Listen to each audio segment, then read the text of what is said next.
Let's just see if we get anybody pop in here. Another minute and we'll just get started. I think that's appropriate. Okay. The recording is started.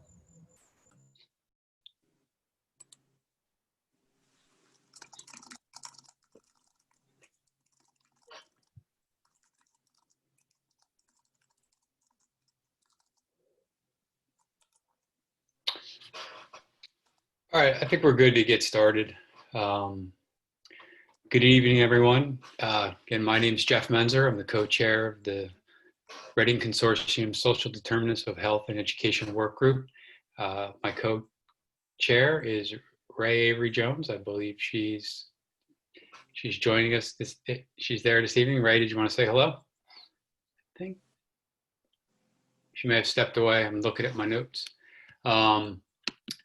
And then the co-chair of the Reading Consortium, Matt Den, is joining us, and I believe co-chair Senator Lockman was also anticipating joining us at some point. I'm not sure if she was going to be here for the full thing, but we will see.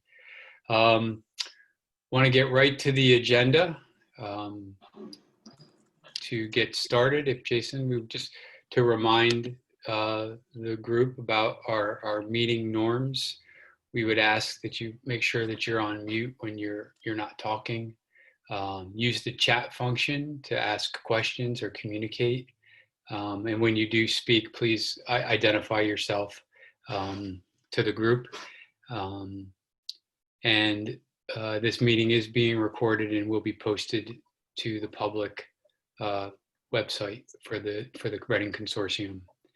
Members of the public who do wish to speak, we would please ask that if you would just make a note in the chat, and you will be allotted time at the end of the meeting. It's I believe it's a 3-minute public comment, and we did allocate 10 minutes on the agenda at least for public comment if that is necessary. Jason, did I miss any other housekeeping things that we talked about in the pre-meetings? Okay. Do you want to go ahead and go through the roll call for us? Sure. So I'm going to just call out the names of voting members, and then members of the public. I'll record your names from the participants list that I see in front of me. So I'm not going to call out members of the public, just the voting members of the work group. All right. So Ray Jones Avery, I do believe I saw you. All Present. Right. Jeff Menzer. Present. All right. Evelyn Edney. Present. All right. Tika Hartsock. Terry Lawler. Present. Yasser Payne. I don't believe I saw him. Shanika Perry.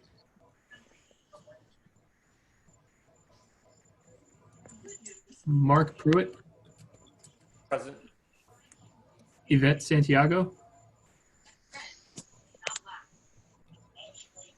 Do I hear Yvette? No. No. Okay. Aaron Selectman. Present. Okay. Where am I? Tamara Smith. Present. Did I say it right this time? You got it. Right. David Ticola. Present. Kim Williams. Present. Jeff Tashner. Present. Salome Thomas L. I think he's coming a little bit later. Senator Lockman. I think she's coming later. Dawn Alexander. Present. Roger Harrison. Present.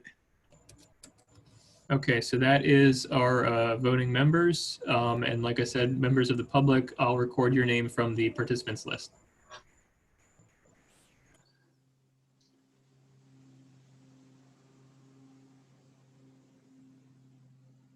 Okay, so our next action of business of action is to, I believe we should review and approve the minutes from the July 23rd meeting. Those were distributed out a couple weeks ago 2 weeks ago, at least, from Jason. Are there any comments, corrections related to those minutes?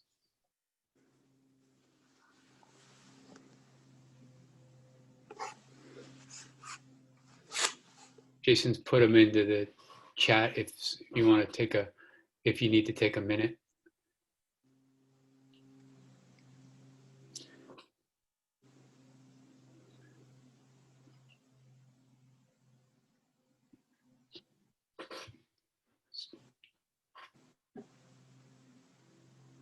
So, I move to approve the minutes.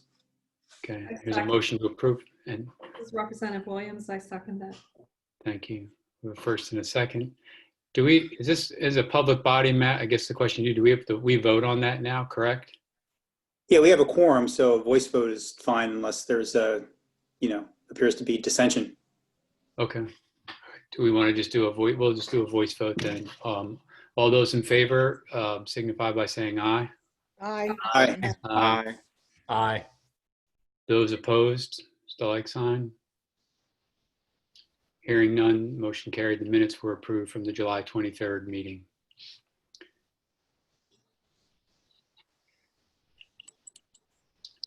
So I think at this point in the conversation, we want to take a moment to kind of semi-refocus and level set the work of the social determinant work group. And to kind of kick that conversation off, I'm going to ask Matt if he can kind of share a little bit of the origin and the inception of the thinking of it coming together in the way that it did. And then Ray and I will kind of pick up where the work group is headed following that charge. So Matt, I'm going to kind of turn it over to you to kind of start us off. Sure. Thanks, Jeff. And Jeff's use of the term level set and refocus is his polite way of saying that I did a really crummy job of explaining it the first time around. So I'll try to do better. I was late to the consortium. It's been around since last fall. I was just appointed by the governor in February or March. And one of the things that Senator Lockman and I talked about when I first joined was that we had two working groups already set up, very active, that were doing a good job. One of them focused on redistricting issues and funding issues, and then a second working group that was focused pretty specifically on issues involving educators, recruiting good teachers, retaining them in the schools that we were focused on, providing them with excellent training. And that working group's actually been very busy and has produced a set of pretty specific recommendations that have been approved by the full consortium.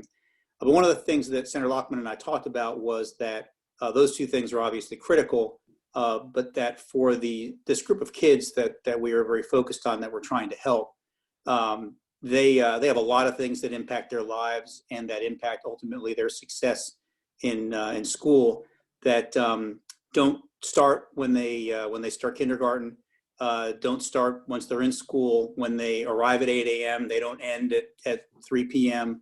They don't end at the end of the school year. There are a ton of things, and also they're not limited to the classroom. Even when they're in school, there are a lot of things that happen in the school that aren't happening in the academic classroom that affect ultimately how these kids do.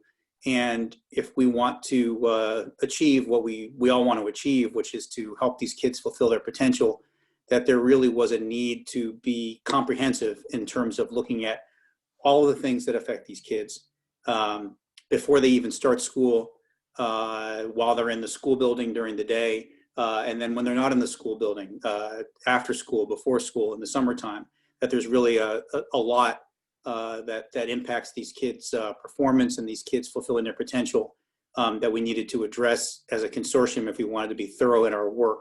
So that's what led to the creation of this work group, was a recognition that there is this whole universe of issues that really need to be addressed if we want to do right by these kids. And that it's really incumbent on us as a consortium to come forward with some recommendations in order to be able to ensure that we are ensuring that these kids fulfill their potential, which is again ultimately what we want. If that sounds like a pretty sweeping mandate for this working group. It's a very ambitious mandate, but it's one that's really necessary if we want to ensure that we're being as comprehensive as we should be and making sure that these kids succeed. So that's really the goal of the working group. And many of the members were selected because they had some direct expertise in one of the areas that I just mentioned. Because we're eager to make sure that we have people at the table, and we do, who are both passionate about and very knowledgeable about some of these areas outside the core academic classroom activities that impact these kids.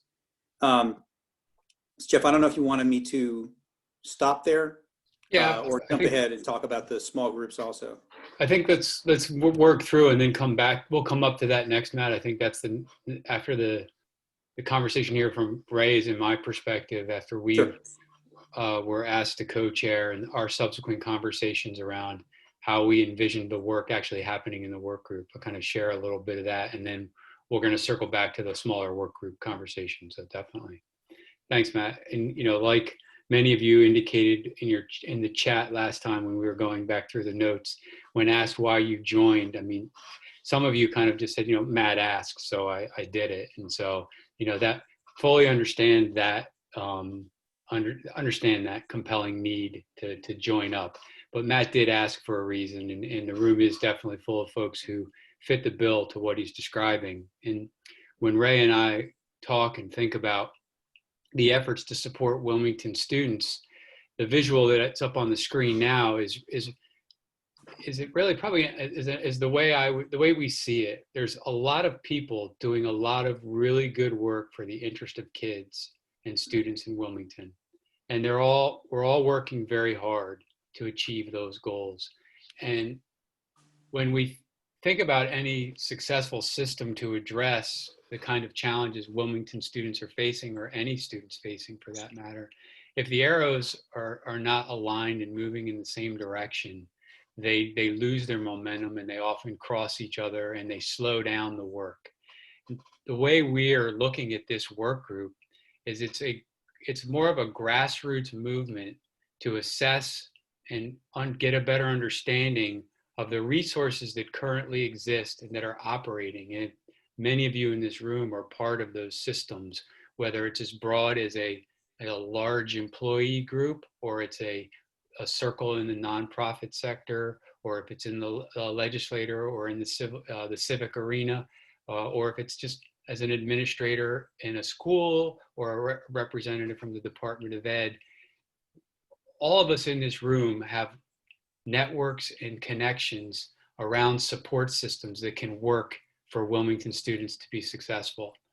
And when Ray and I talk about this, we realize that sometimes each of our buckets we have gaps, we have weaknesses. And so kind of assessing those resources and trying to align these arrows is really one of the challenges that is as part of this effort that Matt's describing. Like, we need to have a system and an organization to help support students.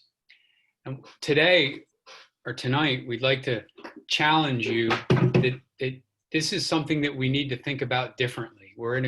This is an opportune time to think differently about how we engage in this work. The homework that you were given, you were asked to go out and think about strategies and things that are in your world that you would bring to the table that would help in this work. And we're going to definitely count on that, but I'm going to challenge you today to think about it from a different lens. And I'm going to use a little bit of my own personal example around the work that I experienced when I was at William Penn. So you'll have to, those of you who are, Mark, I'm sorry, Aaron, sorry, I'm going to have to talk a little colonial story here. Evelyn, bear with me. This isn't bragging, this is just an example. So I don't want to draw the ire of the other districts. Back when Race to the Top came out, it was all about the first and the money. And that was great and all. But when I was the principal of William Penn, by the time the money would trickle down to the level of the kids and the students, it was not as big as it was when it first was announced. And so it was exciting, and it was an opportunity. It wasn't a dollars opportunity. It was a mindset opportunity. It gave us the ability to think about William Penn differently, more than we ever did, going away from the notion of a traditional high school to where it is now, where we started to look at our programming, how we were instructing, the offerings that we had, and meeting the needs of our community. Because we had just done a strategic plan, and we were doing a strategic plan during that time. And the community came up loud and clear and said, you're failing our students. We're sending them to VOTEC, we're sending them to charters, and we're sending them to private schools. And our enrollment was dropping. And it was clear we were failing the community. And so we made a concerted effort to change the way we operated. And we went out and we looked at all the different possibilities. We didn't go out asking for money because we knew that we weren't ready for that.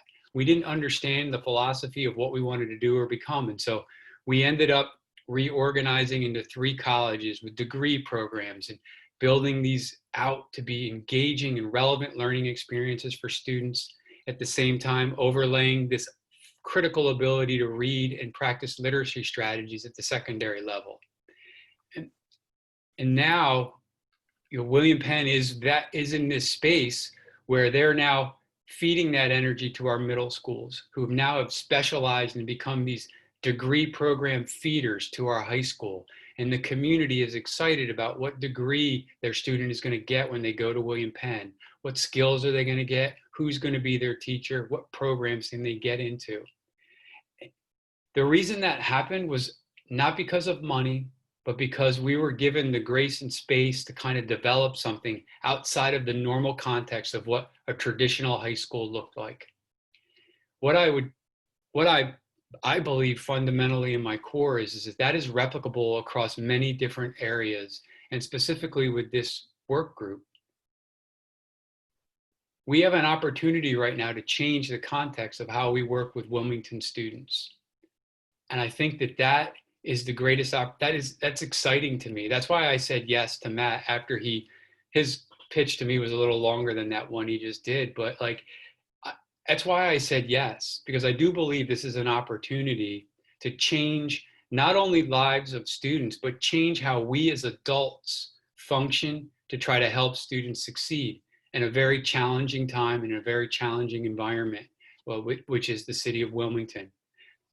And so it's a little bit of a soapbox, but that's the thinking that is behind, where we want this work group to go. And at William Penn, or in some of these and other schools, like Aaron is doing the same thing right now with Newark High School, a visual performing arts high school. It's grassroots. Mark Pruitt lived it. And I shout out to Mark. I knocked on Mark's door. I said, hey, Mark, can I come peek under the hood and see how you did Conrad? Open arms, opened his office up, shared with me everything that he did in the process of building out that magnet school. And we shamelessly stole a lot of those ideas. They're great ideas. There's a lot of great ideas happening. It's just allowing them the grace and space to develop and grow. And so I believe that we have the skills and the knowledge and the resources in this room, maybe not fully staffed or fully funded, but we have the pieces right here that we can start aligning these arrows. And I'm going to just give Ray a chance to comment and provide feedback. And Matt and Jason, you were in several of the planning discussions. If I missed anything before I tee up the video, feel free to kind of chime in. This is really the importance of the message. Thank you, Jeff. Why don't we go to the video? Okay. So the video, because this video, I think, can say it best. I'm just going to tee it up that it's Simon Sinek. He's a motivational speaker, best known for the infinite mindset and thinking. This is a conversation, a Zoom conversation he's having with his staff in the height of the pandemic in the spring. And I just want you to pay specific attention to the message that he's giving his staff around change, and then we'll circle back and move forward. So Jason, if you want to fire up the video, that'd be great.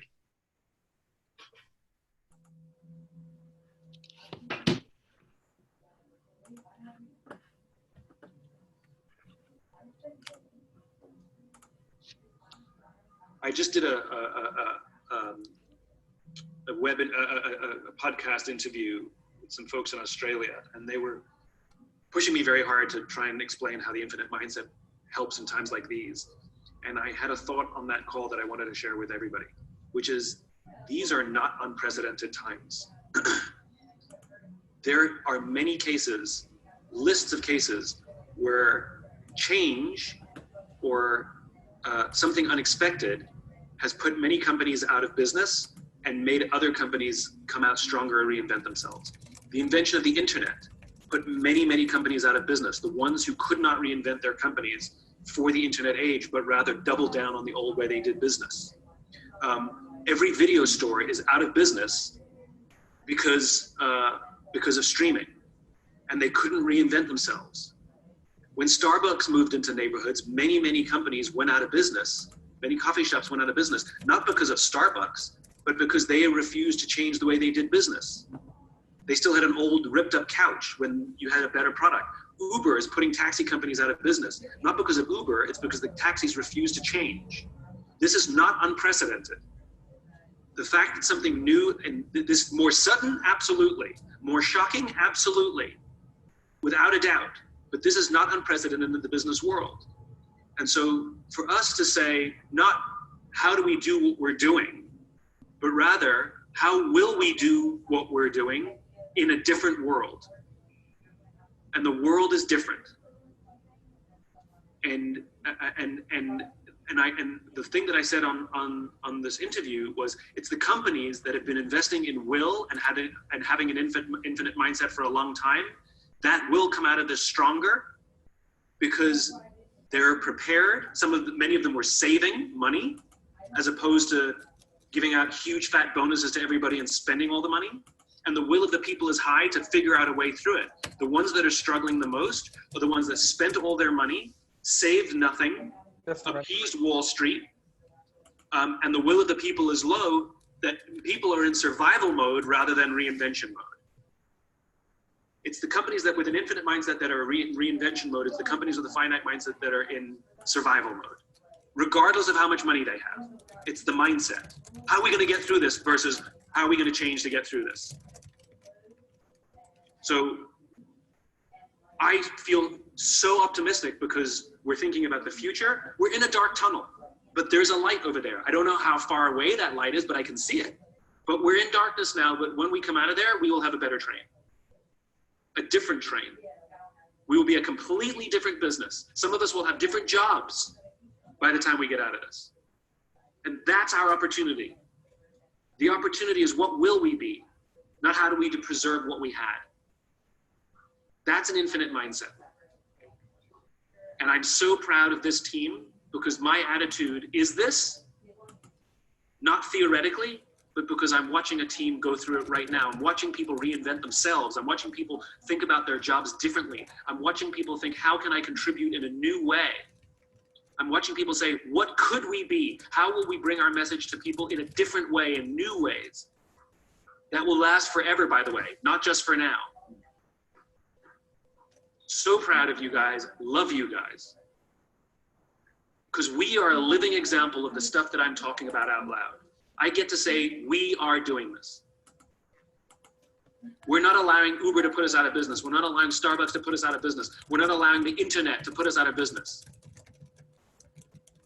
We'll reinvent ourselves. This is not unprecedented. This has happened many, many, many times in business. This one's just a little more sudden. By different jobs, you don't mean different jobs out of this company, but reinvent yourself within this company. That is the opportunity. So I know a company, it's a fine dining restaurant in New York City. He's figured out a way to become a delivery company. All of his people have kept their jobs because they have different jobs now. But if you think you're going to do the same job and you're waiting, like if you're a public speaker who was waiting for this to get through so you can go stand on a stage, I got some bad news. That ship has sailed. We have to be a normal company now where we have to market ourselves and develop product. This is a huge wake-up call for us. We had the luxury of being lazy. And I don't mean that in a bad way. There was no reason to reinvent when we're drinking from a fire hose. But now the opportunity is magical. I'm thinking, how do I put myself out there without a stage? This is entirely new for me as well. This is entirely new for me.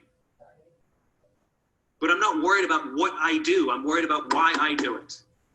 And I will find a job that helps me do that.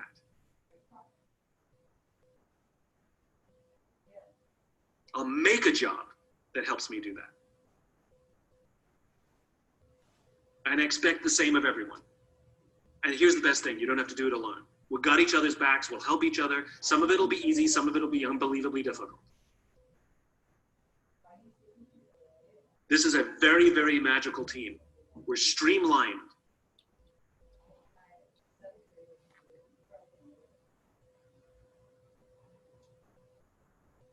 Good? All right, I gotta go to the doctor. Thank you, Simon. All right, I love you guys. Wash your hands. I'm more worried about the doctor. Bye.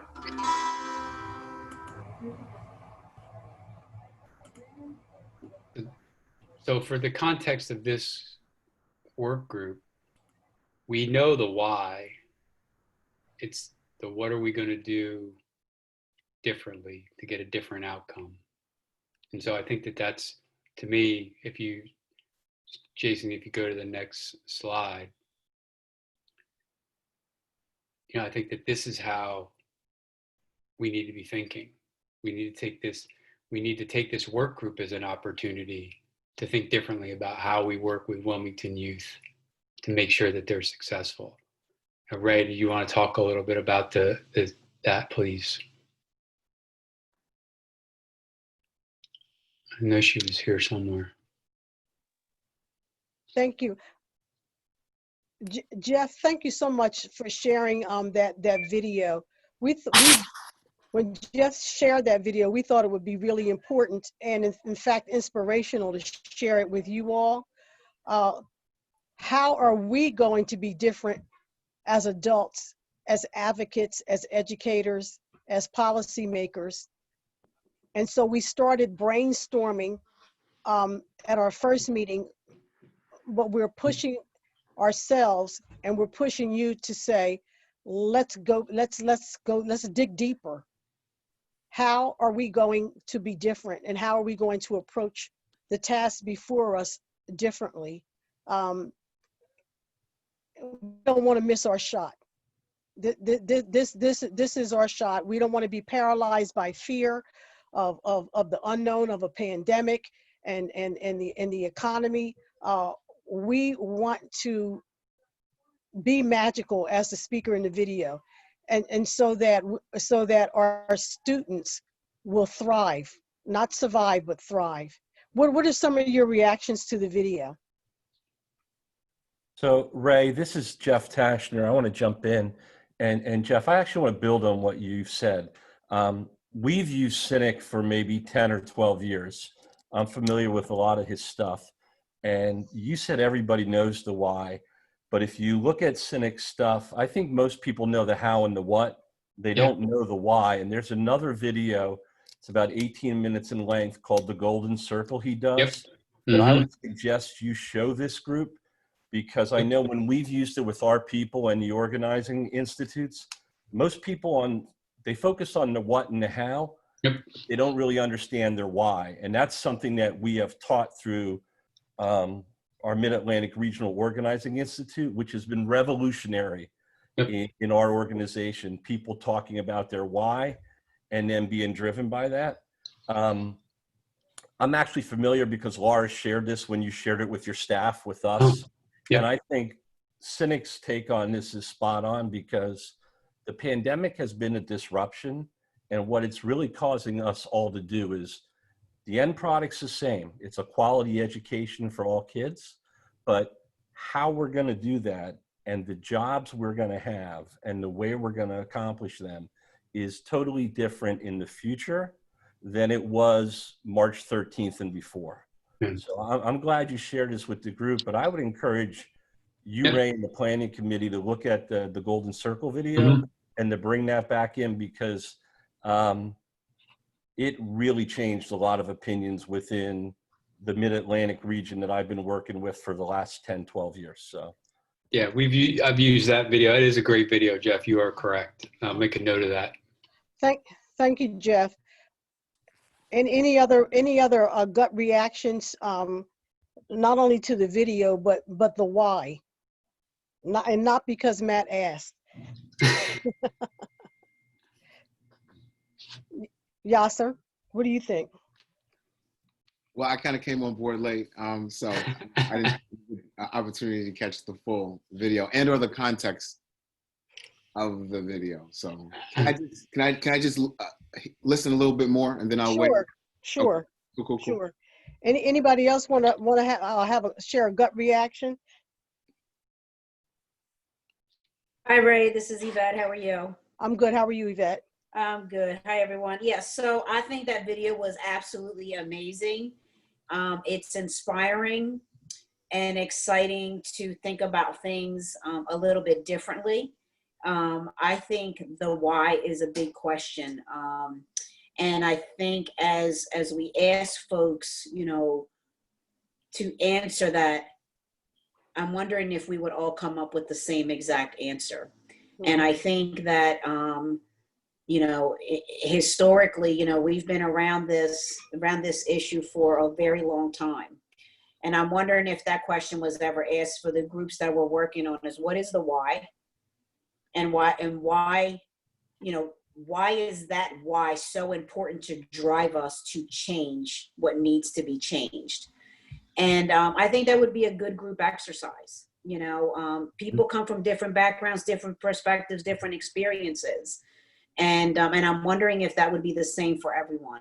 But I thought that was phenomenal. I've never seen the golden circle, but I'm gonna make a note of that, because I think that I would like to see that. I don't even have words. I was that inspired by the video. Thank you, Yvette. Ray, this is Terry. Go on, Terry. Okay. I'll say, Terry, go right ahead, please. Thank you. All right. We started out talking about all of our shots not being aligned. And I think it's so important for us to think about, yes, and I love Simon Sinek's work and use the why video a lot in our trainings. But I think while many of us would come up with appropriate whys, it is very important to think about how we've been doing things and whether our metrics are aligned. Are we going after the same targets, and are we measuring things the same way? Because that is, I think, gets back to the original slide, which is all of the arrows just being shot all over the place. Right. Good point, Terry. Thank you, Terry. Someone else was about to speak as well. Ray, that was me. This is Tamara. Similarly, Terry, I was thinking about the metrics piece. I think that's just so top of mind for me, just with my own organization of the summer, of us setting our goals for our teachers, thinking about growth and mastery for students and proficiency and all those things, but under the umbrella of us being still in a pandemic. And I think that's like one of the things we just kept reiterating is we are still in a pandemic, like to our teachers. And how are we going to work towards the same goals, bringing students to an above grade level, knowing that they've regressed, but having to be creative in how we do that and reinventing in how we do that. And that's one of the things that just resonated in the video for me was, you have to adapt or you'll be eliminated. And not that so much of my organization being eliminated, but you have to adapt. And in my mind is, we have to adapt or students are going to be left behind, and we just can't do that. And so that's what's just really top of mind for me coming from that video is we have to adapt. We have to be in the same direction with the same metrics or students are not going to get what they need and they're going to be left behind, and we can't do that. Mm-hmm. Thank you, Tamara. Is there anyone else? Can I just chime in a sort of sideways comment? Okay. Ray said okay with trepidation. I did.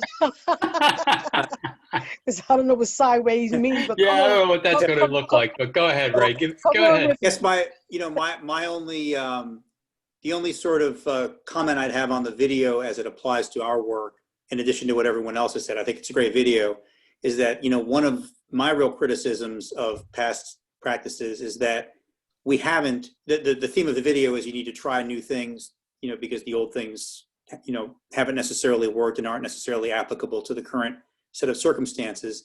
And I guess my only, sort of addendum to that is that I think that there are some things that there is some consensus probably do work that we haven't done or haven't tried, in part because we have always approached these things as being undoable because they would need to be done for everyone. If we're going to do something, we need to do it for all 300 and however many public schools there are in the state. And I do think that there are some sort of, really concrete, sound, good practices that we haven't necessarily implemented for this specific group of kids that we're targeting, because we have always come at it in the past with the attitude of, if we're doing something for one student, we need to do it for every student. And I think that there are some, some quote unquote old practices that we haven't implemented that are proven successful, that we might want to look at, focusing on this specific group of kids who we think needs and is deserving of some additional help.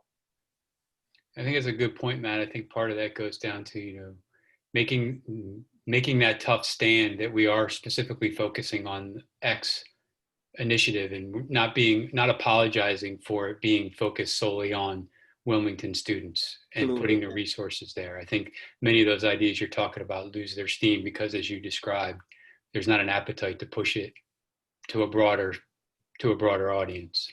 Right. If I may, and I can let myself out after I make my comment, I know where the door is. But the truth is, all the data that says, zip code is a powerful predictor of all these outcomes related to your health and your well-being and your education and your life.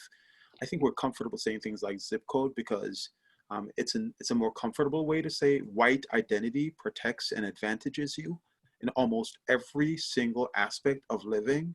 And for people who do not have white identity, they're at a tremendous disadvantage.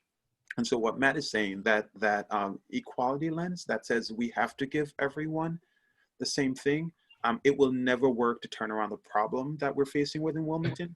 Mm-hmm. But if we cannot be bold enough or brave enough to say the issue isn't a zip code, like the 19802 zip code doesn't sit there disadvantaging people, it's that the students who live there do not have white identity.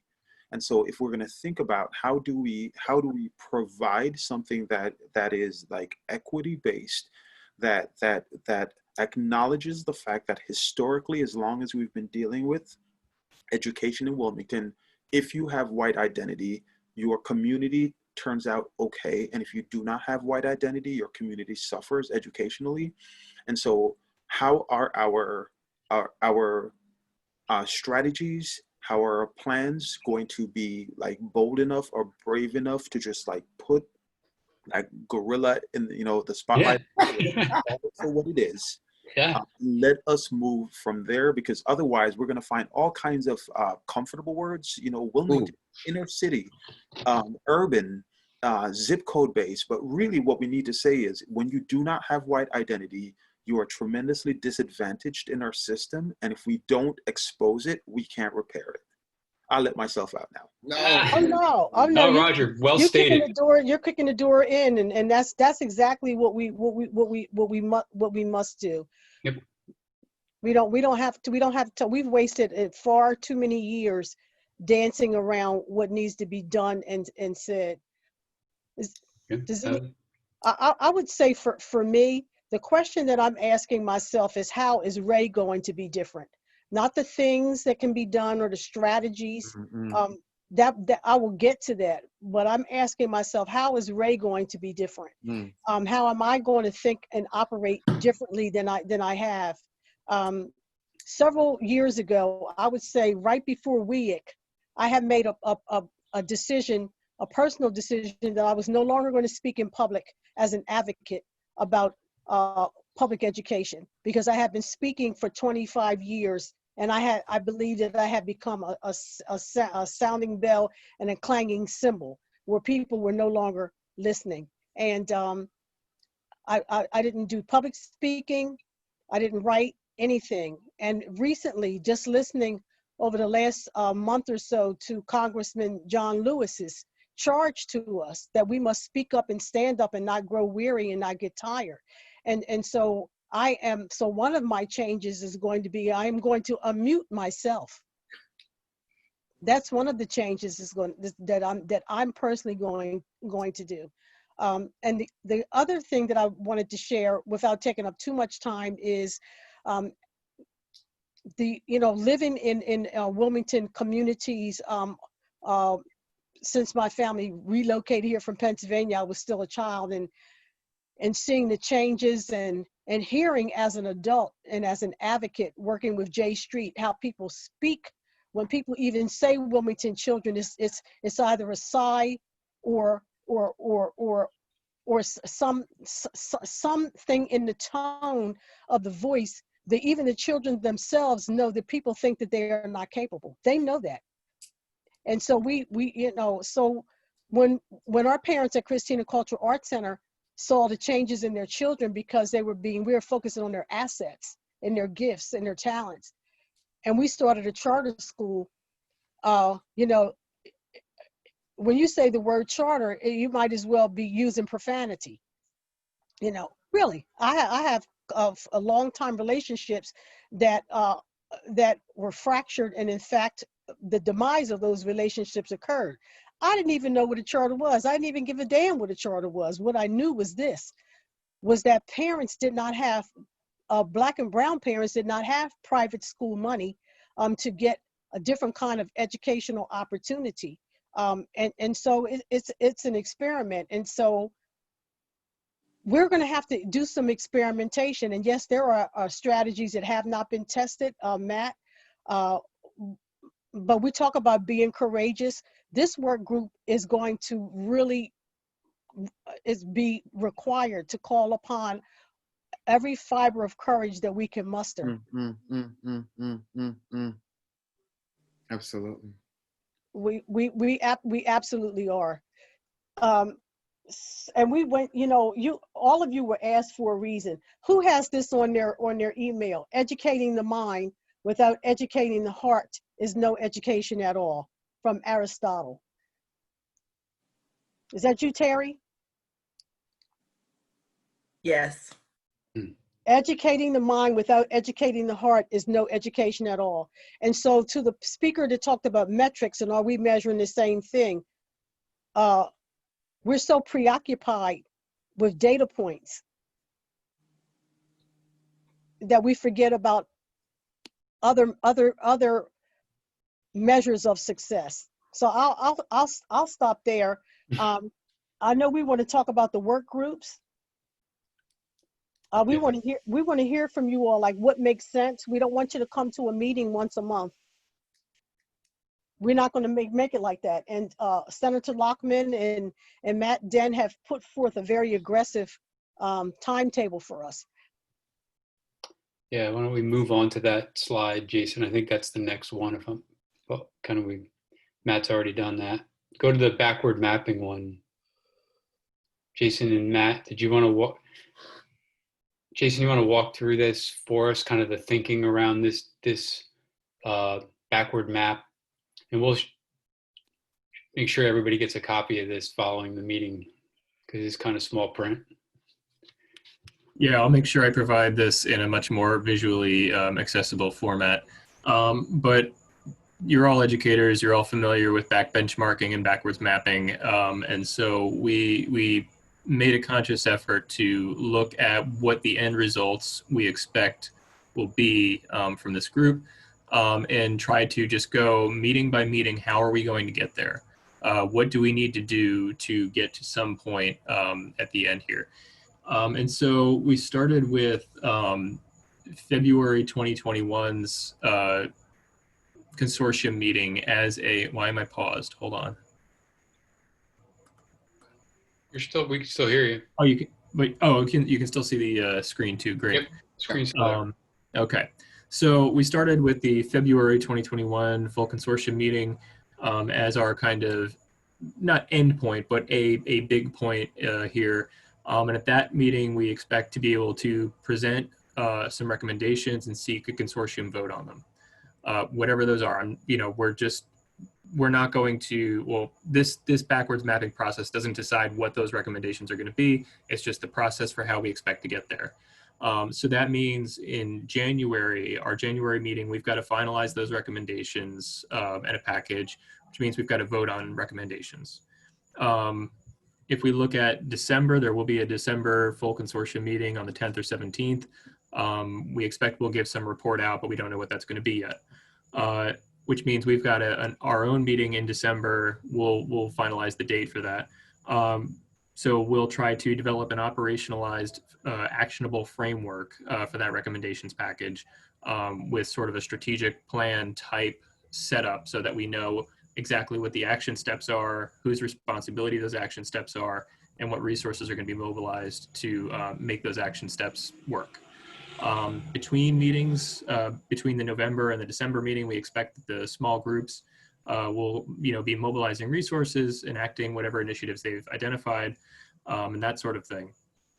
In November of 2020, again, the date is in flux because there's a little holiday, that falls sometime in the end of November 2020. We'll be, selecting those solutions that we think as a group can achieve objectives based on the available resources and assets. And sort of the small groups will again be kind of reporting back on what they've been up to between meetings. So you'll see between meetings, small groups will start trying to identify how they can connect resources with their initiatives to meet those immediate needs. Which means in our October meeting, we'll be identifying the resources that can be leveraged to achieve our group objectives. We'll be reviewing an asset map that, as you might guess, is something we're going to be working on as an assignment for the whole group, kind of between meetings. The small groups will consider, will again, between those meetings, be mobilizing the resources, and identifying what resources they can mobilize. So at our next meeting, September 24th, 2020, we expect we'll be hearing a presentation on the literature related to the themes that we've identified as a work group, so that we know where the the academic and practical understanding of these themes is and kind of what it aligns with. We'll finalize the work group mission and establish clear goals and objectives so that we can get up to that point where we're developing actionable items. Small groups will report on their progress, and as a group, we'll be developing an asset map, just identifying what resources we do have. So that gets us to where we are now, and what this group is going to do next is kind of start taking up the conversation of, do we like this model? Do we want to change anything? And how so? So I believe Jeff and Ray and Matt, we'll lead you through what they envision, and then you can have a conversation of like sort of the whole process from there. So I'll shut up now. Thank you, Jason. So let's go to the next slide. What's the next slide again, Jason? Does that have a little bit more? Okay. Ray, did you want to kick off where this conversation came from? I mean, it was really the small work groups came out of the themes from the conversations at the last meeting. Exactly. Exactly. So we attempted to we looked at the minutes and the notes from our first chat groups, and we proposed small work groups based on those themes, but we want your input. There's a lot of different ways to do this, so we want your input. So birth to 5 was one area of interest that was pretty prominent in one of the chats. Certainly school and nonprofit partnerships, wraparound services, and mental wellness is one subset of school and nonprofit partnerships, but emotional wellness was an overriding theme in one of in more than one of the chat groups. Yeah. And then racial and social justice that probably wasn't explicitly stated, but we know that this is a matter of racial and social justice. Let's just Well, equity was used quite a bit, right? Equity was used, but equity sometimes is used in a way to dance around. Right. I mean, that's the conversation we had. We were like, yes, we agreed that it was more, it needed to be more clear of what we were talking about, not softly stated as equity. So I think that that's, that's where the racial and social justice or injustice, however you're describing it, the unrest, and then this notion, student advocacy was something that. Student voice. Student voice, yep. Yeah, student voice. And so equity is a thread throughout all of the work groups. This is our thinking, but we're not wed to it. So let's talk about how what the themes for these work groups, and then we'll talk about what we're asking the work groups to do over the next 30 or so days. Are these the right themes? What do you want to adjust? What do you want to amend? That's an open question to everybody.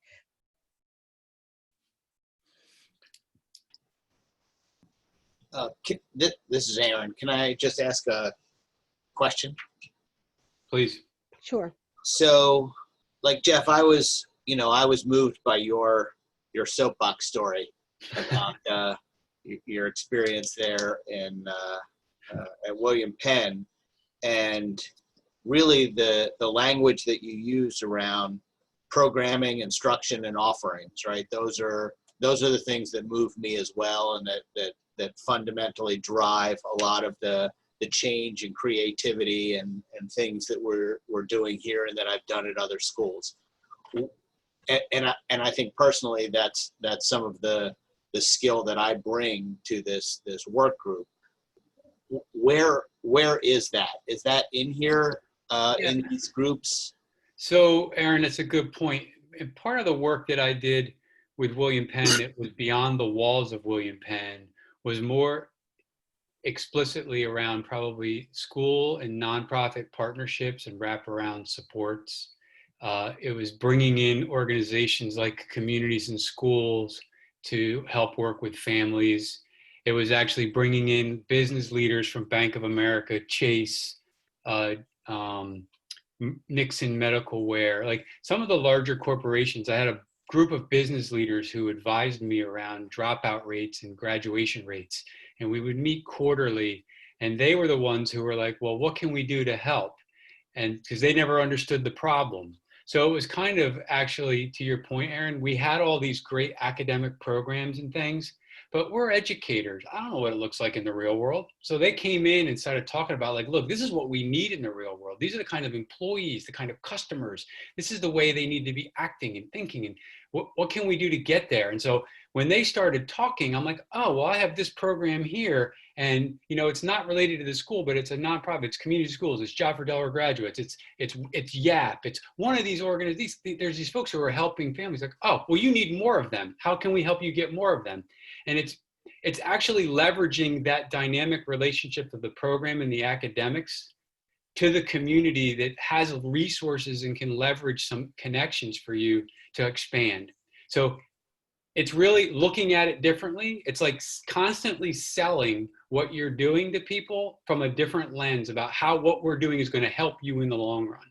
And so that's where the beauty, once you start getting those programs clicking, more people want to be part of it because it's cool. Like at William Penn, there's bees and goats and ducks behind the school. Kids are drawing blood. Like we're driving tractors, we're tilling, like what do you mean? You're doing that at William Penn High School? And then someone's like, well, I want to be a part of that. And so that's how you establish these nonprofit partnerships. They want to be a part of something special. So the way I look at this work group is we make something really special. We want more people involved and we want to help focus their energies. I don't know if that's what you were looking for, but that's the way I see a connection. Totally get that. So, one of the things I shared when I got my fateful call from Matt about participating is, the way I saw it is if at the end of the day, all we do is redraw lines, then this is nothing more than a shell game. right? And we haven't actually improved outcomes for anybody. And so we can have really great teachers and we can have good systems and organizations, but what are we actually going to do in those classrooms or in those spaces so the kids are reading by third grade where they need to be? How are we going to make sure that if a transition exists between 5 and 6 and 8 and 9, that we're supporting that academic and emotional and social wellness and preparedness to be able to achieve and be successful at those next levels? These are the things that, from my perspective, all too often in these sweeping programmatic changes get missed.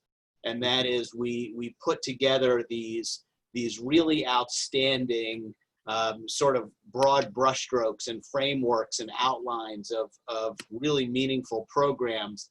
But yet, if we don't fill those with life and with heart and your word with grace, you know, then we actually don't end up achieving what it is that we want to achieve.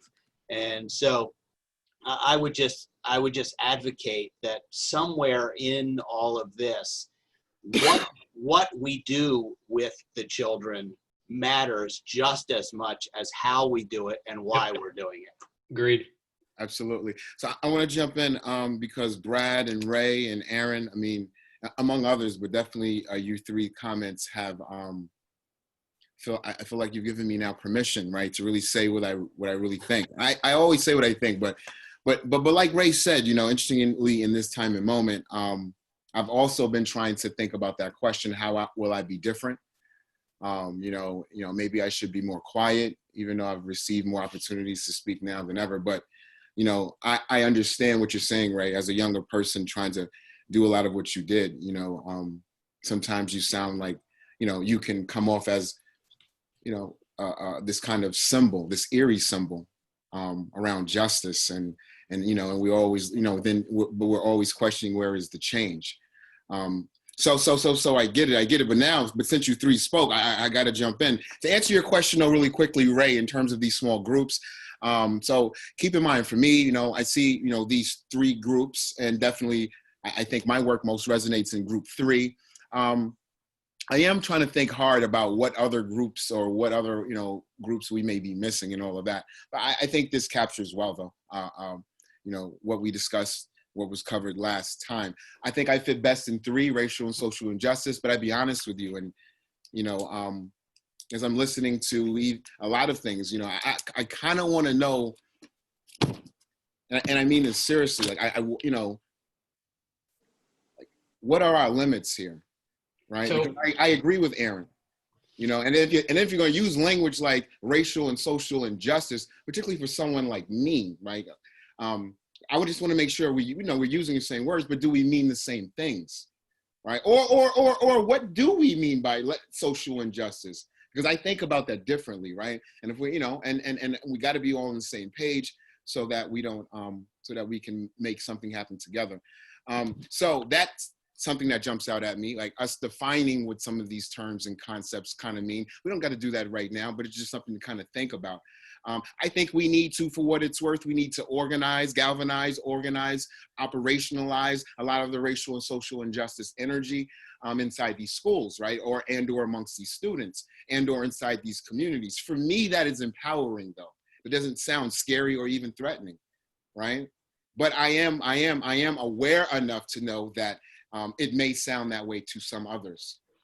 To me, that is the way to get everybody on board and involved in doing, you know, and us pursuing real educational reform. That is the way to go about it, right? And I mean that authentically. I'm not, you know, but now I'm older, I'm a little wiser, and I realize that even though I'm moving sincerely here, it's still heard and seen differently, right, by other quarters. Now, so with that in mind, I also just have to state, so when I saw the video, I'll be honest with you, I saw like the last 2 minutes of it, but the first thing I thought, I had to, you know, what are we watching? And to me, it was a strange optimism.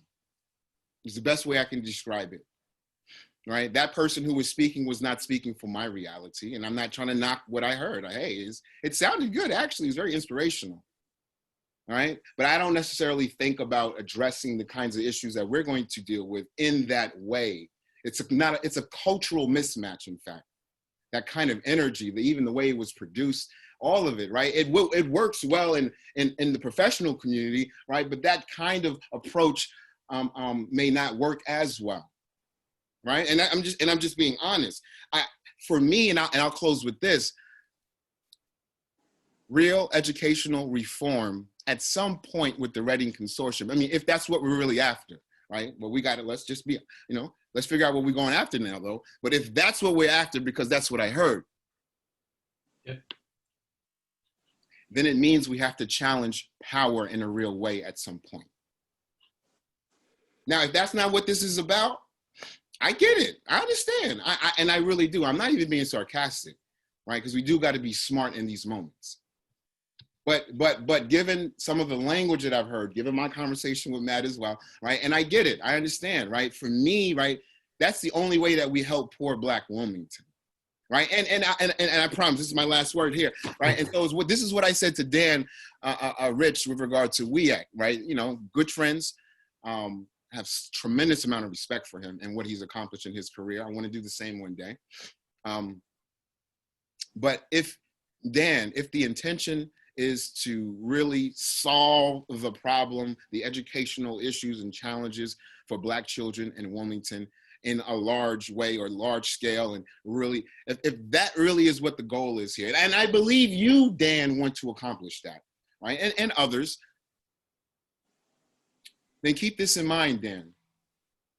This would be the first time something like this has ever occurred for Black America, right? So either we're going to make a really magical moment happen now, and that's what this is about, right? Or, right, we should be, we should walk with a healthy skepticism, achieve what we can. But given that we're all busy, let's just be clear about where we intend for this to go, right? Because if we're going to be that aggressive, then I'll be honest with you. What you showed, I think, Jason, with regard to the timeline, then it probably, if we're thinking about racial and social injustice in the way that I'm thinking about, or reform in the way that I'm thinking about it, right? I love the timeline, right? But it also will probably read a little bit differently. It will also probably include just a few more aggressive kinds of goals. It sounds like the goal is to just make a set of recommendations, right, in February 2021, but in a classy way. I don't mean to minimize that. No, that to me sounds like what the goal is. All right, I'm done. I'm quiet. I promise.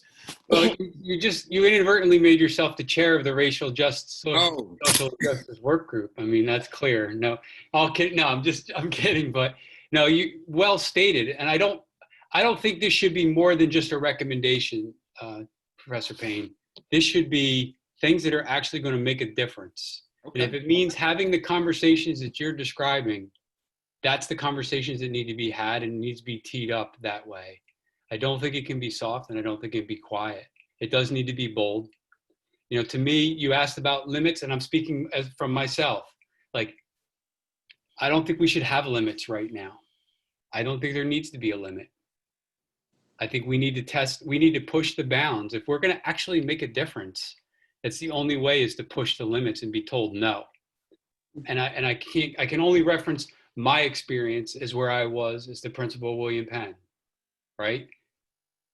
We have kids drawing blood on each other in a classroom. They're flying planes. They're walking around in bee suits. How many people said no to that before we made it happen? So limits should not get in the way of what we're talking about here, because it means the best for the children. So you're right, you're spot on. And it's exciting to hear you speak, because it's a world that I'm just entering in our equity work in Colonial with, our team in using some of the work from Courageous Conversations and White Fragility, and just kind of, for me personally as a superintendent. So your energy is I believe heading in the direction that it needs to. So cool. And I appreciate your feedback on the video, by the way. Thank you very much. I'm a superintendent. I have thick skin. Thick skin can take it.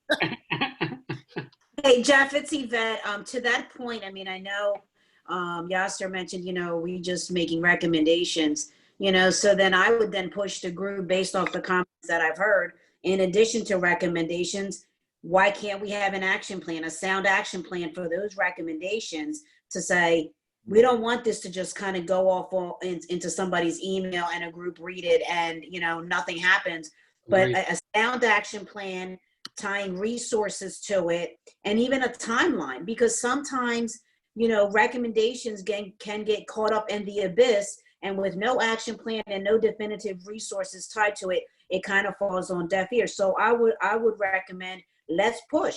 If we're saying that we want to be the group to say, you know what, enough is enough with the recommendations, enough with the meetings. Let's put an action plan together that is aligned with the recommendations and the necessary resources to make it happen. So I love this room.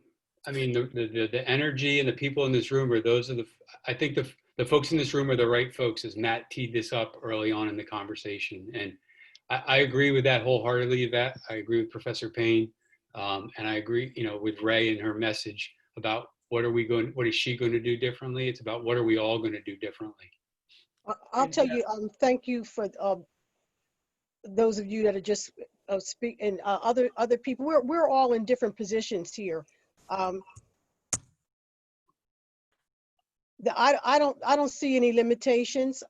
People, when they talk about political realities, that just like flies right over my head. One thing I can tell you is that I'm not taking no for an answer. No is not the answer. The answer is, how are we going to make it happen? Yep. Hey, Ray. Jeff, could I jump in and just try to tie together some of the comments that were made in terms of the timeline? Yes. Matt, hold on one second. There's a question in the chat from Mark Pruitt. I just want to give him a chance to ask his question, and then we can kind of get back to that. Thanks. Mark? Thanks. It was difficult to jump in, so I used the chat. I just have a question. I see these small work groups, and my question is, where are we jumping in as a small work group within that? I'll give you a little background to that. So I see there's no question in my mind that the Birth to 5 group is going to come up with a lot of great resources for birth to 5 children. I personally, if I was on one of the other two, could contribute, school nonprofit partnerships, college partnerships, business partnerships, time, in-kind, money, wraparound services, student advocacy as it relates to racial and social injustice. But my question is, are we jumping off and looking at through the lens of a great school, a couple of great schools, a district? I know this is other people's work, but I think it would be important to me to know the lens, maybe to someone else in the room, to know the lens of which we're approaching this. So, or is it for every single student, every single school that has even a handful of students that attend, that are from the city of Wilmington? Because that's probably not going to work. While there's another group doing that work, I think we sort of have to be focused on what that might be, and coming up with resources for schools or multiple schools or a system that Wilmington students have access to. So I think, Mark, one way to think about it is if there were a school system and a community in the city of Wilmington and all those students went there instead of all the different places they went, what would that look like? What are the things that we have right now currently in the city of Wilmington that can, if every child who went to the city of Wilmington, any school in Wilmington could help? Like, we can't limit ourselves by saying that we can't limit ourselves. So I have a comment, and this is an anecdote. I live in Pike Creek, and I have kids who attend CAB and Wilmington Charter, and one at UD. So my kids are in public schools. I remember a couple of years back, my daughter was she wasn't struggling, but we thought we wanted to get her some more support in math, and so we took her to the Math Plus right over in Hocassin, and I took her in on a Sunday morning, and I opened the door to that Math Plus, and that place was packed at like 9:30 on a Sunday morning. That tutoring place, the Math Plus, was jam-packed with people, very few Black students. I saw a lot of white kids. I saw a lot of Asian kids. I saw almost no Black students in there. And the reason I'm sharing this story is we're not even thinking about, you know, advantages when I said before that the core issue is here is that white identity advantages and protects. And for too many students with Black identity, they cannot compete. And so I want us to, you know, think about like, what are all of those additional advantages that people with advantage already have? And then how can we provide those? Because again, that equity thing for me, to answer the question I just heard, where's the student, where's the student? I think we just have to be really explicit and be like bold enough to stand in the conviction that says we must support students like without white identity, primarily from like Black and Hispanic communities, because those are the two communities that have like consistently suffered under these kind of like, you know, racist structures that we're really talking around instead of talking about. For me, it doesn't matter where they are. We just need to be clear about this is what we're doing if we're going to do it. Well, I agree. It doesn't matter where they are. We're also talking more about, or I guess I'm interpreting a lot of programming. And I'm wondering if we begin with child development and just what does it take to raise a healthy child and begin there, like even with the asset mapping. Could we start with what the end result would be and then kind of work backwards to figure out what's missing? And also I'd like to say that lots of successful young people have come from some of the areas we're talking about. And so do we also go back and try to look at some of the assets? What were the protective factors that work for them? Is it possible that, you know, these bright spots had some things going on that we can create for other children?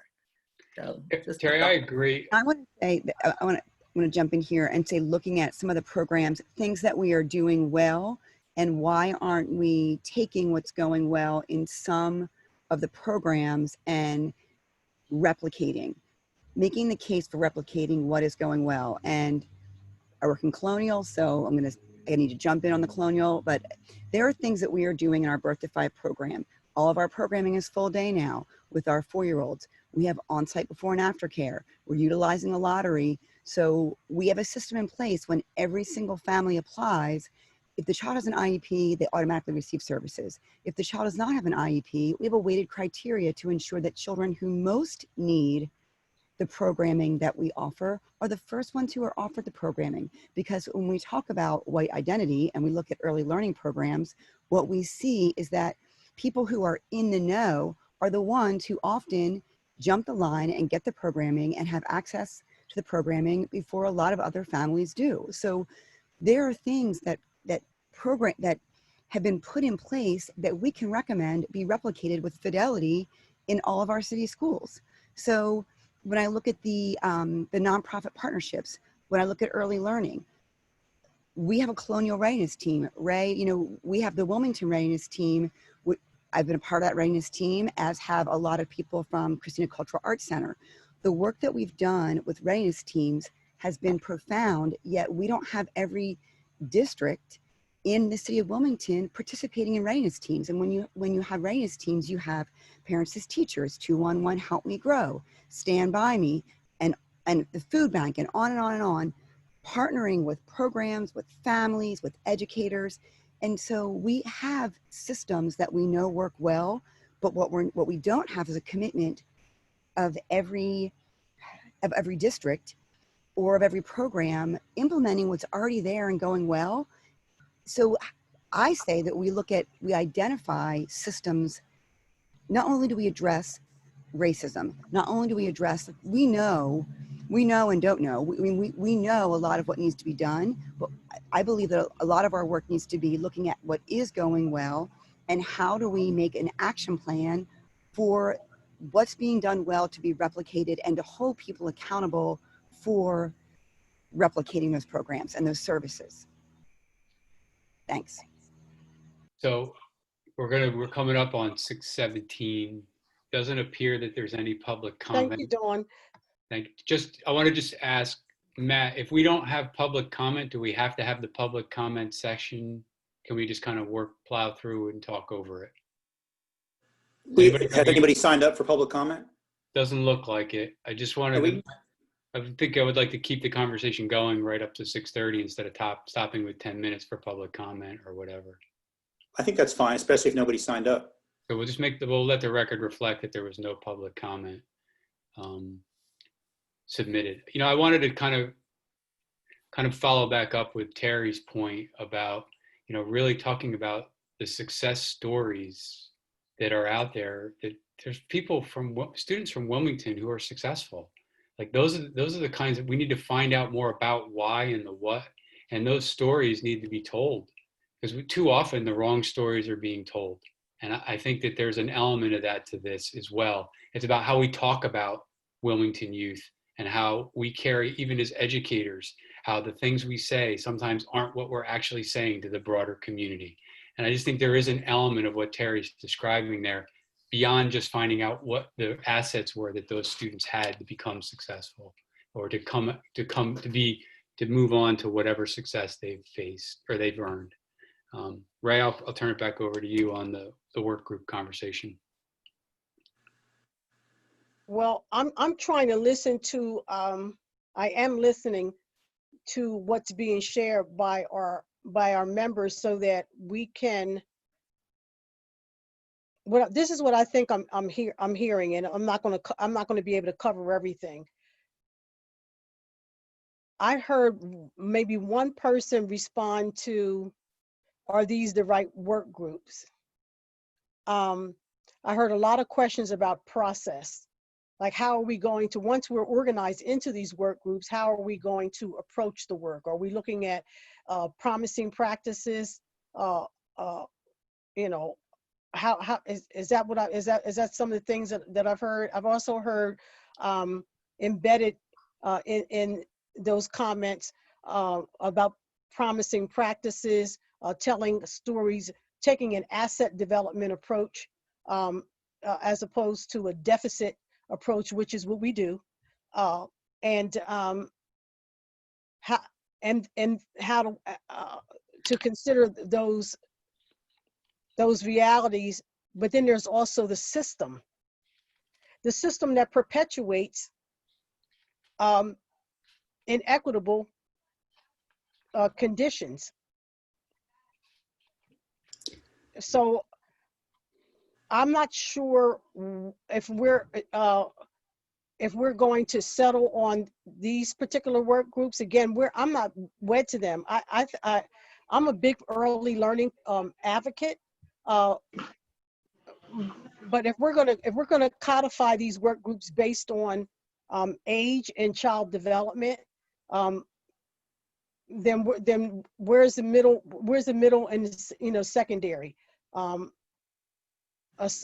There was a question around a disproportionality.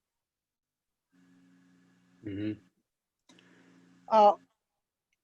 In terms of discipline, in terms of health, in terms of other kinds of factors that either advance or impede students' wholeness.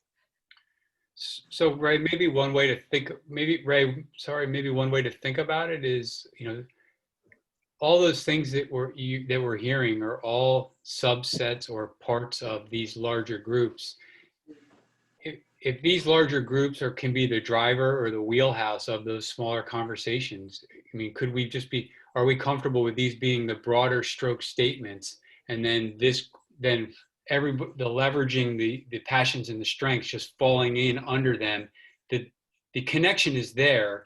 It doesn't need to be spelled out in the work group title. Like, if we can live in these three areas based on the conversation that's been had today and the charge that we've kind of given, I mean, the work group title is kind of, I'm not going to say irrelevant. It doesn't need to be like something we were selling and marketing. It's more about making us, connecting our dots and keeping us functioning. Because, we looked at the notes from the last meeting, and we could have had 100 work groups because there were all these specific things. And then we pared it down to these large topics to kind of let those things land somewhere comfortably, depending on the angle or the position of the person who's talking about the resource. So I don't know. I don't know if we want to get too specific. I do understand the process question. I'm not trying to be too specific. I think that some of them are very broad and some of them are very narrow. So I have a proposal based Okay. based on the conversation. There's a My note in the proposal- chat. So someone just popped a note in the chat. If you just want to take, it looks like Roger kind of made a. I can't read the note Oh, okay. Can you read He it? said I was taking notes the last time in my shorthand. I gathered these areas: culture, curriculum, supports, training and development, community connections, parents and family, student ownership, and belonging. Are you reading? You're reading from our last notes, or you reading from the most Chat. recent? I'm reading from the chat from Roger. Okay, that he just sent. Yeah, he just sent the chat in. I'm sorry. Okay, wait, hold on for a minute. I'm sorry. As we were having our conversation in our small groups last time, I was trying in my mind to like group where all, because there were so many ideas. Yep. I was just trying, because that's how I think. I was just trying to structure all of those thoughts into different categories that I could capture as the conversation was going on. Which so the areas that I captured, at least for me in that conversation, had to do with the culture, and there was a broad conversation around things that are culture. And then, but they're also like, curriculum and supports in the school and training. And so I just put that there because I had it in my note, just like how I was thinking about all of the things, because some of these are probably going to be incorporated into these work groups. And I didn't know if it would be helpful, but I took those notes, so I threw it out there. Thank you. Terry made a good point in the chat as well, Ray. About wellness and wraparound supports maybe coming off of the school and nonprofit partnerships. It's like just that would pulling them out and separating them, and then having the four, that kind of changes a little bit of the dynamic.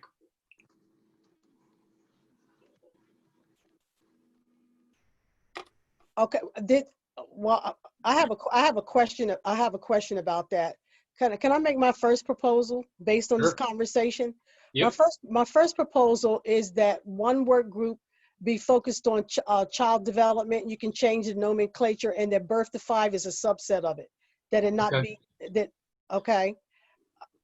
Yep. And students' sense of belonging should be throughout. I think that should be a thread throughout. It looks like community connections, parents and families could be a group in and of itself. Training for personnel and other training areas are being addressed through the teacher work group. That doesn't mean that we can't make recommendations, because they're not going in deep. So we should make recommendations as we believe that they are appropriate. I just wanted to let you know that is one of the areas. And then just in terms of being affirmative, maybe it should say racial and social justice, not injustice. Yep. You can strike the unrest, because we'll talk about that. Yep. And student voice, where it's student led, not where students advocate for themselves. That's the spirit of that. Does that look any better? No, I think that's, I think that, yeah. I think that's a clearer term. So Terry, my question to you is, how do you see wraparound services being different than school and nonprofit partnerships? Oh, I see. I think what I heard was building relationships with the intent of creating college and career readiness versus wellness. I don't know. I mean, I guess it could be, but it really sounds like it's work unto itself. Okay. All right. Under can you? I'm sorry, y'all. I can't multitask after 5 o'clock. 6:27. Can you put as a subset under racial and social justice this items that Roger just put in the chat?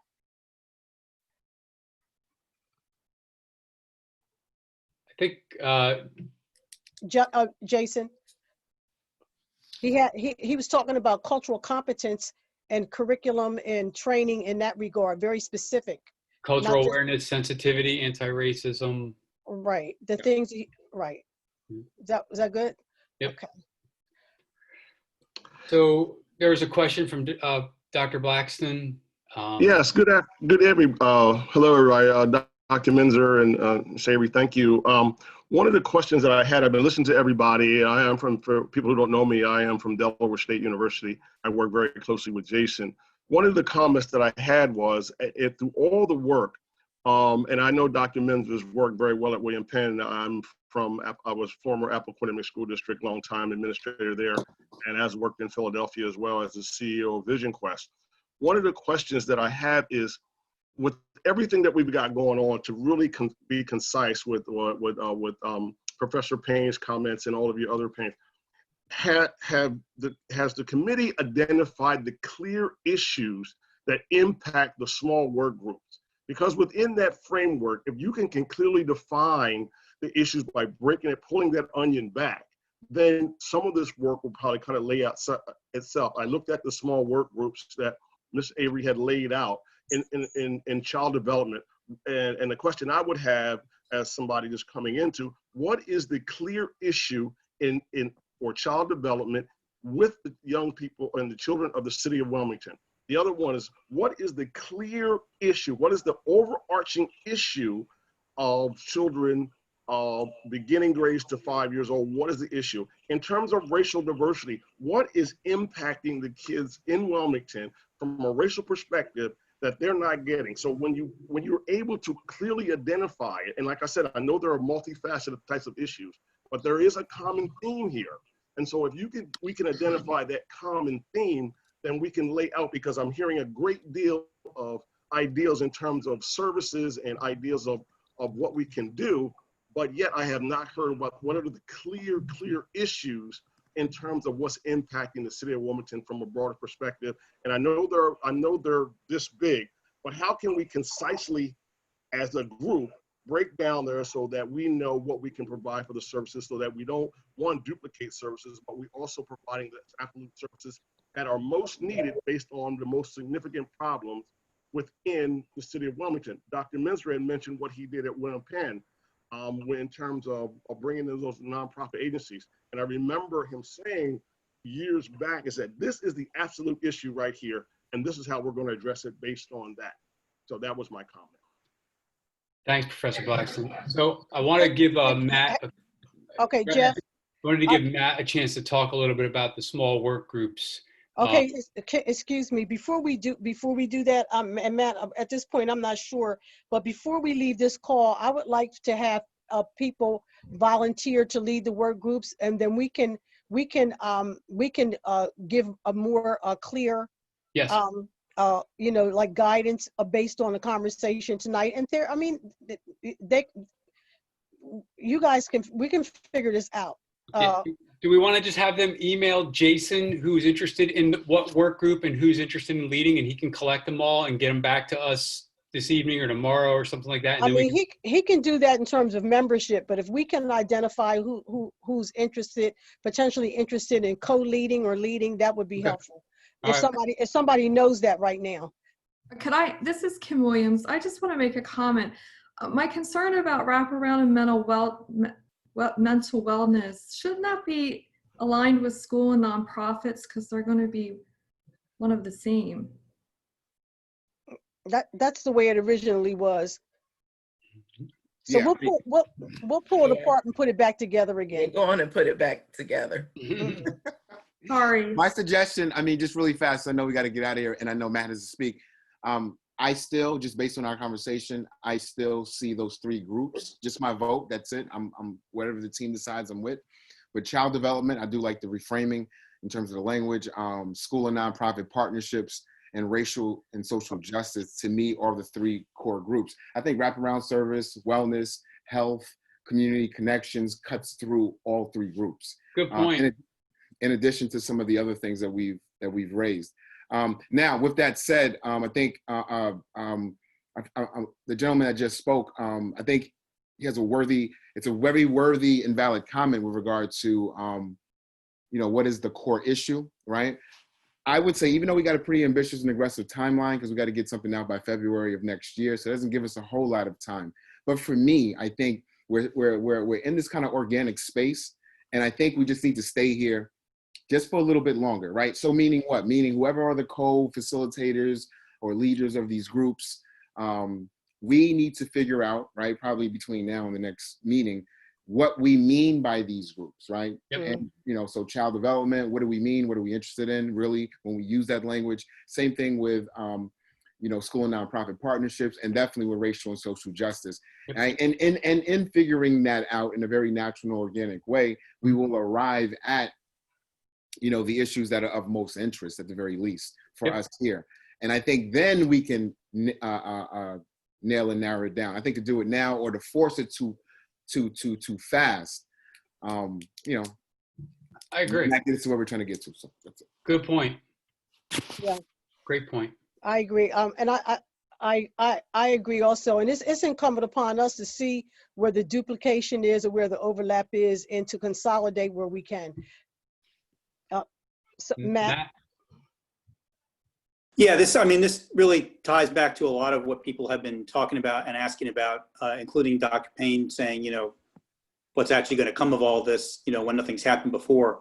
My hope is that with these small groups, there's really two timelines. There is a time, you know, we're not going to finish all of our work before the end of the calendar year, obviously, because of how sweeping the agenda is. But we also are, I think, in a window, rare, when there is a lot of interest at the state level in making some very specific changes that are targeted at the kids that I think that we are interested in. And I don't know how long that window is going to be open. But right now, our elected officials statewide are saying a lot of the right things. And so, you know, my goal, at least for these small groups, is even more aggressive than coming back with recommendations in February. My goal is that we be able to come up with some interim recommendations with an understanding that they're not the end of the story, but that we come up with some interim recommendations that the full consortium can vote on in December, so that when our elected officials come back to work in January, that we can say to them, you've indicated an interest in helping these kids who are held back right now for reasons of race and poverty. Here's a very specific list of things that we have thought about and are recommending to you as interim steps that you can take now.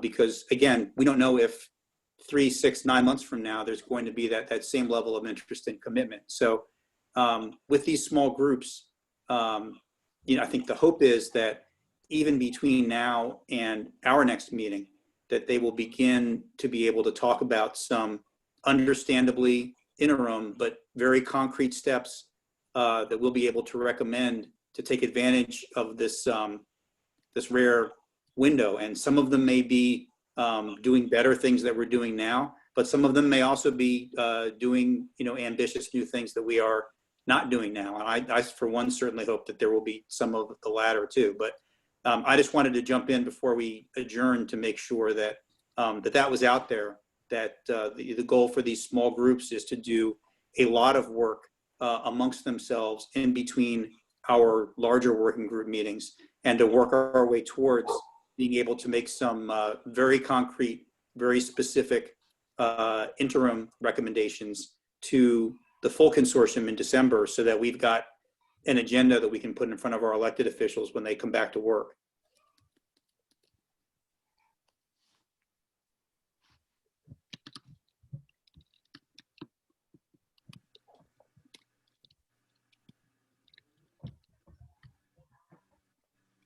Okay.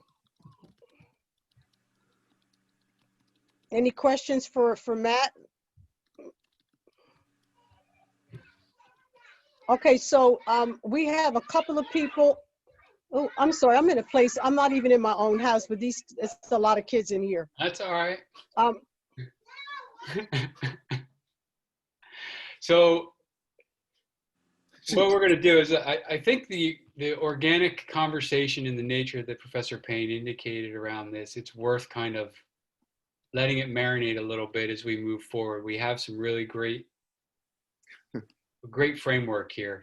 Like, right, it's like right on, it's like where it needs to be heading, because that's the only way it's going to actually sustain its momentum. It's not coming from someone else, it's coming from within. So I think we'll spend some time seeking out some co-facilitators. We got a co-facilitator for the racial and social justice group with Professor Payne and possibly Dr. Harrison. That's great. Dawn stepping up and looking like the holistic child development. So we're just looking for the, the other ones. If someone after this evening, you've had some time to think on it and you're like, I'm in, I'd like to try this out and get involved. This is an opportunity. I see it as a great opportunity. And I think it's been a great discussion tonight. And I think those who didn't get a chance to speak or didn't feel like they had an opportunity to speak, please, this should be an open forum and an open mic to share and to kind of put forth the effort. Otherwise, we're not going to make the progress we anticipate. Ray, do we have a slide that has our next meeting date on it before I forget? I don't want to. I think we did that. We did last time. We left and we completely forgot. We were so it's crazy. September 24th, same time, 5 to 6:30. And Ray, I'll let you kind of close us out. Thank you very much. Good night. Ray's got too many kids running around there. She's done. It's over. We're done. I'm actually in a pretty challenging situation. I really enjoyed the conversation. If there are people that want to get in that didn't feel that they were able to get in, you just got to speak up, even if it means crossing over somebody else. We'll or put it in the chat if you're more on the quiet side. Yep. Really think about where you want to be. This is just for efficiency to get the work done, but we're all going to work on the set of recommendations, and it's really a movement for this particular working group. So don't feel like if you choose one group you won't have the opportunity to provide input and share information with another group. That's not. We're gonna organize it so that that we don't have those kind of silos. Are we good? I'm good, Ray. Thank you very much all for being here. It's great that it was one of probably the nicest days of the summer and you all chose to spend your afternoon, early evening with us. So I do appreciate that 110%. And Principal L, I know you're not quiet. I just saw you on here. All right. Are you just seeing me? I did because when the screen is up, I can only see a certain number of people. Good to see you. Yes, Miss Ebony, ma'am. you're not quiet. Well, I'm just. Francis Cola's not quiet. Kim's Representative Williams is not quiet. So I'm just sucking it all in, Ray. I'm just sucking it and all learning. in. All right. Listening and learning. Okay. All right. Well, you're on the battleground every day. Yeah. Huh? All right. Okay. Folks, thank you very much. Enjoy the rest of your evening. Thanks, everybody. Take care. Take care. Yeah. All right, bro. See you, Ray. Bye-bye.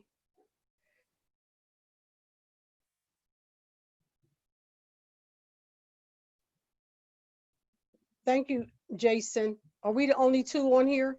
We are, yeah.